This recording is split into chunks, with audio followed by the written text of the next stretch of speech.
Good morning, everyone, and welcome back to the studies. What we studied earlier in this chapter was the functions of the Constitution, or why do we need a Constitution, and then we studied the factors which make a constitution effective. And now we will proceed further. Uh, Now our focus is Indian Constitution, how the Indian Constitution came into existence. Actually, our Constitution was made by Constituent Assembly. This Constituent Assembly was an elected body, though it was not directly elected, it was indirectly elected by the provincial legislative assemblies, and these provincial legislative assemblies were came into being through the Government of India Act of 1935. The members of provincial legislative assemblies elected the members of constituent assemblies. Constituent Assembly, the first meeting of this assembly was held on 9th December 1946. At that time, India was undivided, and the assembly was representing the whole, both the countries, India and Pakistan.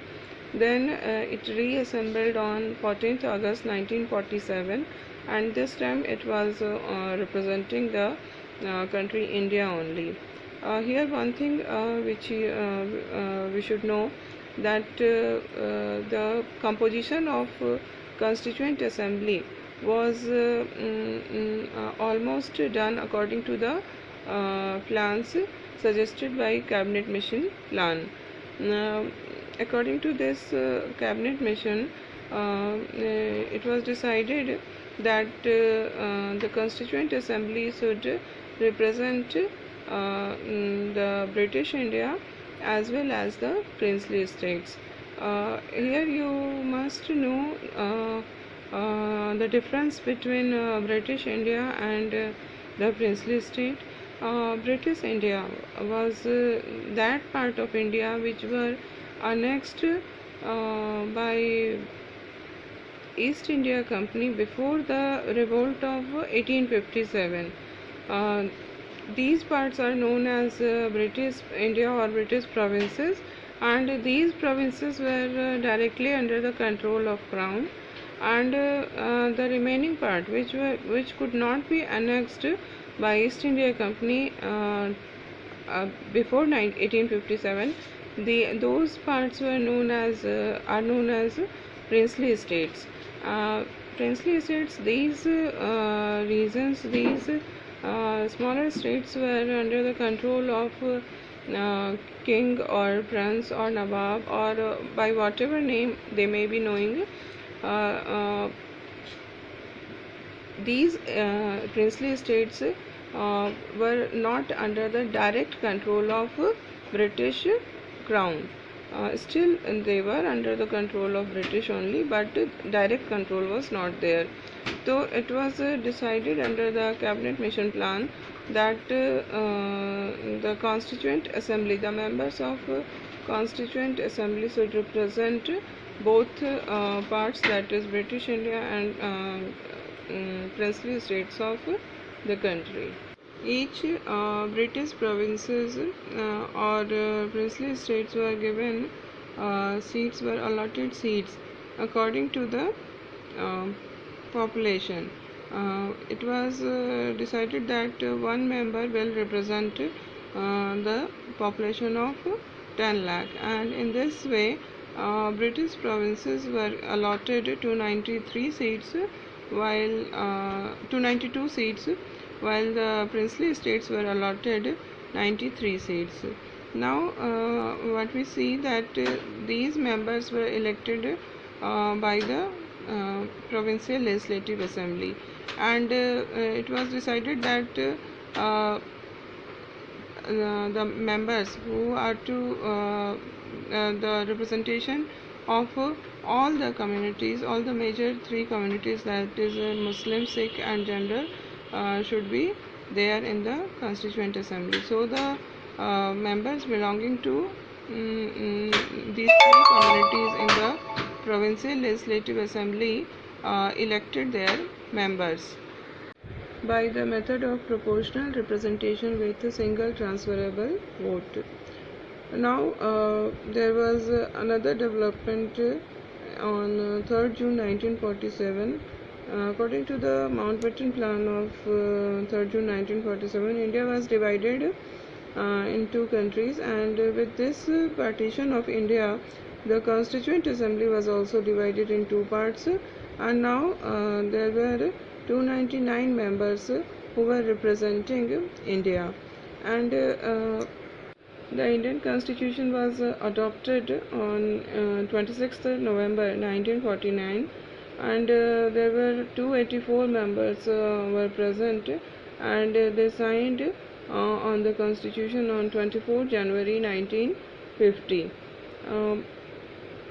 When our constitution makers were busy with making of the constitution, at that time the country was experiencing a large scale of violence because of partition, and our constitution makers they were not only aware of all these situations, but actually we can say that they have learned a right lesson from this violence, because we find that in our constitution there is no relationship between citizenship and religious identity, and in this way our constitution makers wanted to secure the interest and the rights of minority, and moreover what we find that though the Constituent Assembly was not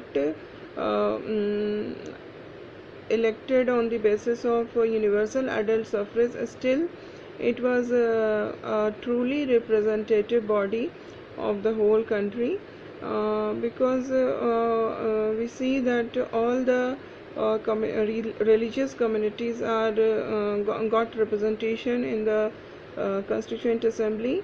Not only this, 28 members belong to scheduled caste, and the most important thing is this ki 82% of the total members of the Constituent Assembly belonged to the Congress party.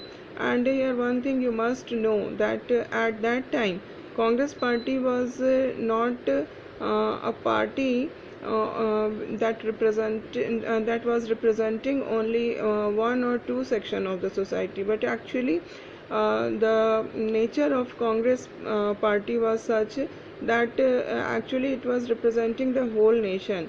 It was representing the interest of all the sections of the society, all the sections which are which have the conflicting interest. Still they were all the members of the Congress, and in this way, if there were 82% members belong to Congress, it means that the whole country, all the sections of the country were represented in the Constituent Assembly. After understanding the composition of a Constituent Assembly, we now proceed to the principle of deliberation in Constituent Assembly. Here, what we need to understand is that our Constituent Assembly was the representation of almost all the sections of the society, all the interest of the society, all the interest of the country were getting represented there. But here one thing that is very much important to understand, that the members who were representing the different sections of society, when they took part in the deliberations, when they took part in the discussions of Constituent Assembly, actually they were not supporting the interest or views of their own section. Actually it was very much it was seen when we hear the deliberation of Constituent Assembly, what we find that members were representing the whole nation. They were not narrow-minded. They were not guided by the interest of their own community or their own section only, but they were representing the whole nation. And whenever we want to convince someone of our own viewpoint, then it is very much important to present the issue in such a manner that it does not belong to only one section. And that happened in our Constituent Assembly, and this we may call public reason. The members of the Constituent Assembly were giving whatever arguments were being given by them in support of their statement or in support of their view.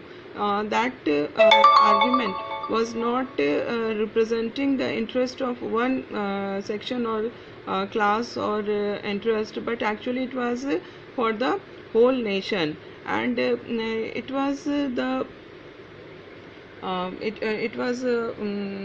very much there was effort on the part of the members of the Constituent Assembly that any decision which is going to be taken should be taken, there should be consensus on any decision, so that no decision can be taken in the Constituent Assembly which could be detrimental to any section of the society. And here what we find that there were many issues on which the members have different views. For example, some of the members wanted a strong center, while some of them wanted that states should be strong. In the similar way, the powers of judiciary was also under debate. So there were many issues on which almost on every issues there were people have different views. But on one issue, what we find that on one issue there was no there was no need of any kind of discussion, and that issue was universal adult suffrage. Our constitution makers, without any debate and discussions adopted this universal adult suffrage unanimously.